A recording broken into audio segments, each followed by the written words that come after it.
આ રસ્તાનો નવો બનાવવાની ઘણી બધી ફરિયાદ કરી ગામના વડીલોએ 10-15 વર્ષથી કે આ રસ્તો આવતા ના તેમ જ અને અમારા ગામનો રોજગાર માર્ગ આ સુપરસ્ટાર બંકો માહોલ ગરમ કરવાનો છે બરોબર. તો જો ગાઈસ જ્યાં અમે પેલો વખડો રહ્યો એની નીચે guys welcome back too many log. Finally મસ્ત મજાનું ગુડ મોર્નિંગ થઈ ગયું છે. તો તમે બધાને જય શ્રી રામ, ગુડ મોર્નિંગ, શુભ સવાર. તો કેમ છો બધા, મજામાં ને? તો તમે કાલનો બ્લોગ જોયો છો, તમને ખબર હશે કે અભી હાલ જ મેં એક બ્લોગનું એન્ડિંગ કરીને આવ્યો છું અને બીજા બ્લોગની શરૂઆત કરી દીધી છે બરાબર. તો અત્યારે ગાઈસ આપણે જવાનું છે ડીઝલ લેવા બરાબર. તો જો આ પૈસા લઈ લીધા છે આપણે અને હવે કેરબો લઈ લેશું એકાદું પછી નીકળશું આપણે ડીઝલ લેવા માટે. તો ચલો કન્ટિન્યુ. અને ફાઇનલી તમારો ભાઈ ગાય છે ને ડીઝલ લઈને નીકળી ગયો છું આપણા ઘર બાજુ બરાબર. તો જો આ છે આપણું બાઈક અને આ જો રસ્તો ગાય 10-15 વર્ષથી ગાય આ રસ્તો આવતા ના તેમ જ છે. જો કઈ સુધારો જ નહીં ગાય, દિવસે ને દિવસે આ રસ્તો ખરાબ થતો જાય. અને અમારા ગામનો રોજગાર માર્ગ બરોબર. રોજગારી મેળવવા માટે બધા લોકો અહીંથી ટ્રાવેલિંગ કરતા હોય, આવતા હોય, જતા હોય કંપનીમાં, કારખાને બધે. અને આ રસ્તાનો નવો બનાવવાની અરજી ગઈ છે ને ઘણી બધી કરી બરોબર. ઘણી બધી ફરિયાદ કરી ગામના વડીલોએ, સરપંચોએ જઈને, પણ કઈ કઈ આનો ઉકેલ જ નહીં. ખબર સરકાર શું કરવા માંગે ખબર પડતી નહીં બરોબર. કોઈ જવાબ જ નહીં હાલતી સરકાર બરોબર.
જો ગાઈસ ડીઝલ લઈને પહોંચી ગયું છું પાછો આપણા ઘરે બરોબર. તો આ ડીઝલ હવે ગાઈસ આપણે જવાનું છે ખેતર આપવા માટે બરોબર. તો હવે હે ને બાઇકના અહીંથી પાછું ઉપર છું ખેતર બરોબર. તો ચલો કન્ટિન્યુ. તો ગાઈસ જો ડીઝલ લઈને પહોંચી ગયું છું આપણા ખેતર બરોબર. આ ડેલા વાળો જો આની અંદર અજમો કરેલો આપણે. તો ગાઈસ સામે ટ્રેક્ટર છે ને અંદર ખેતરમાં ઢાર્યા નાખવાનું કામકાજ ચાલુ હોય અને ડીઝલ આપણે લઈને જઈએ એટલે ડીઝલ નાખી દઈએ બરોબર. અને ગાઈસ અત્યારે ટ્રેક્ટરમાં ડીઝલ નાખીને પાછો વર્તો થઈ જઈશું આપણે ઘર બાજુ બરોબર. કેમ કે ગાઈસ આપણે ને ઘઉંમાં ખાતર નાખવા જવાનું હોય. તો જો ડબલું કરીને શું ખાલી અને નાખી દીધું ટ્રેક્ટરમાં ડીઝલ. અને હા જો અજમામાં ગેસ પારી નાખવાનું ચાલુ બરોબર. અને બે અજમાની વચ્ચે ગેસ પારી કરી એનું કારણ એ કે આની અંદર આપણે તોલ કરવાના બરોબર.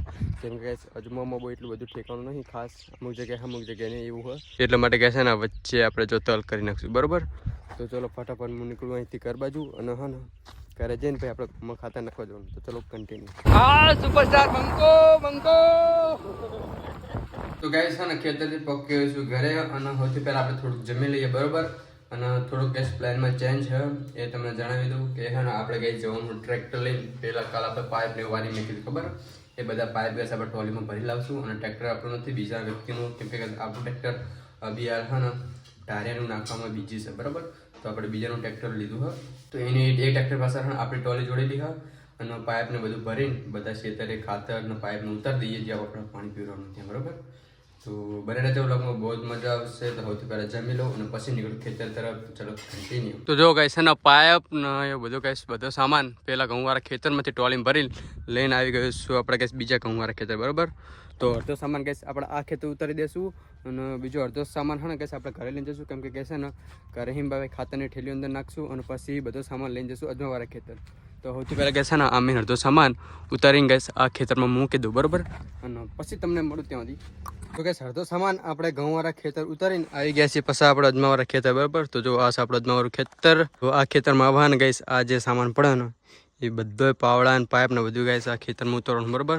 તો પાઇપ તો ગઈ જો આવી રીતે અહીં નાખી જ દેવાના. હા, કેમ કે કહીશ જો આ તાર પેન્સિલ રહી ને એ તાર પેન્સિલ વટાડીને આની અંદર નાખી દઈશું ડાયરેક્ટ ટ્રોલીમાં હીને, અને પછી ટ્રેક્ટર લઈને નીકળશું ઘર બાજુ. તો ચલો હું પણ કામ પતાવી દઉં. તો જો ગઈ છે ને આપણે સામાન તો ઉતારી દીધો બરાબર. હવે ગઈ છે ને ખાલી ખાતરની ઠેલીઓ લાવવાની રહી. એ તો ગેસ આપણા ટ્રેક્ટરમાં આપણે પીવરા હોય કે નહીં, તમે ટ્રેક્ટર લઈને આવશું ને એટલે એની અંદર બધું ભરતા આવશું બરાબર ખાતર એવું.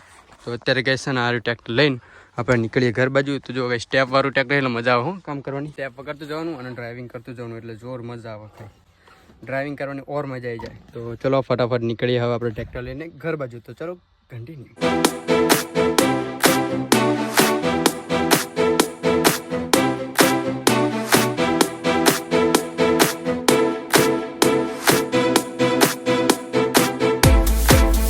ખેતરથી ઘરે આવી ગઈ મસ્ત મજાનું લઈ લીધું છે. અને ગાઈસ આજે તો જો આપણે ઘરે બનાવવાનું કાજુનું શાક, કાજુને 2 કટકા કરવાનું ચાલુ આ બાજુ. અહીંયા ગાઈસ મમરા ખાવાનું ચાલુ કારું. ક્યાં બાત કરતી હે. અને તો ગેસ સાંજ પડી ગઈ અને સાંજનો થોડોક ટાઈમ વધ્યો બરાબર. તો આજે છે રવિવાર. તો મસ્ત મજાને ગેસ આપણે હા ડોલચું તૈયાર કરી લીધું હોય એટલે ગેસ આપણે મઢે અને મેલીમાના મંદિરે દર્શન કરતા બરાબર. કેમ કે ગેસ રવિવાર એટલે ઘણા બધા રવિવારથી જીવો નહીં, તો આજ જઈએ. તો જો ગેસ બાઇક તૈયાર કરી હોય તો બાઇક લઈને જઈએ હવે આપણે મેલીમાના મંદિરે આપણા ખેતર. તો ચલો તો હાલ તમારો ભાઈ કુળદેવના મંદિરે ગેસ દર્શન કરીને આવી ગયો છું પાછો આપણે જો ખેતર આપણા મેલીમાના મંદિરે બરાબર. તો જો ગેસ અહીંયા આપણે રાતે બર્થડે ઉજવ્યો હતો ને હેપી બર્થડે વાળું સ્ટીકર હજુ લગાવેલું એમ છે. તો ચલો ફટાફટ આપણે મેલીમાના દીવો કરી લઈએ અને દર્શન કરી લઈએ. અને આપણે કુળદેવના મંદિરે જઈને એ બ્લોગ શૂટ નહોતો કર્યો એટલા માટે ગેસ તમને નહીં બતાવી શકું. તો સૌથી પહેલાં તો ગેસ છે ને આપણે બધો કચરો સાફ કરવો પડશે અને પછી દીવાનું કરી બરાબર. તો ચલો કચરો સાફ કરું પછી મળું. તો જો ગઈશ જ્યાં સામે પેલો વખડો રહ્યો એની નીચે ગઈશ આપણે મેલીમાનું મંદિર હા. તો ત્યાં આપણે મસ્ત મજાના દર્શન કરીને હવે આપણે બાઇક લઈને નીકળશું ઘર બાજુ બરાબર. આ રહ્યું આપણું ખેતર અને આ બધું જો ગઈશ ખતરનાક નજારો કે નહીં. આ બાજુ ડાંગર રોપી ને બધું. અત્યારે ગેસ ટાઈમ થઈ ગયો છે રાતના 10 અને મસ્ત મજાનું ગેસ કાજુ કે સબ્જી ખાઈને મસ્ત મજાનું જમવાનું પાડી દીધું હોય અને જમી બમીને અત્યારે ગેસ સેટિંગ સુતો હોય ને આપણે વિડીયોને એડિટિંગ કરતો હતો બરાબર. તો એ એડિટિંગ પણ કમ્પ્લીટ થઈ ગયું હોય. હવે આ છેલ્લી ક્લિપ ગઈશ આપણે એડ કરવાની અંદર. તો આ છેલ્લી ક્લિપ પણ ગઈશ આપણે વિડીયોમાં એડ કરીને મસ્ત મજાનું ગેસ વિડીયો અપલોડ કરી દઈએ બરાબર. અને પછી તમે જોઈ લેજો. તો બસ આજના વ્લોગનું આપણે અહીંયા જ એન્ડ કરી દેવી. જો તમને આપણો વિડીયો ગમ્યો હોય તો આપણી યુટ્યુબ ચેનલને કરી દેજો લાઈક શેર અને સબસ્ક્રાઈબ. અને મળીએ બીજા વ્લોગમાં. ત્યાં સુધી બાય, ગુડ નાઇટ, ટાટા, સીવ હોઈ જજો. અને કાલ ગઈ છે ને વિડીયોમાં બૂમ પડી જવાની કેમ કે ગેસ માહોલ ગરમ કરવાનો છે બરાબર. તો કાલના વ્લોગની રાહ જોજો. બાય.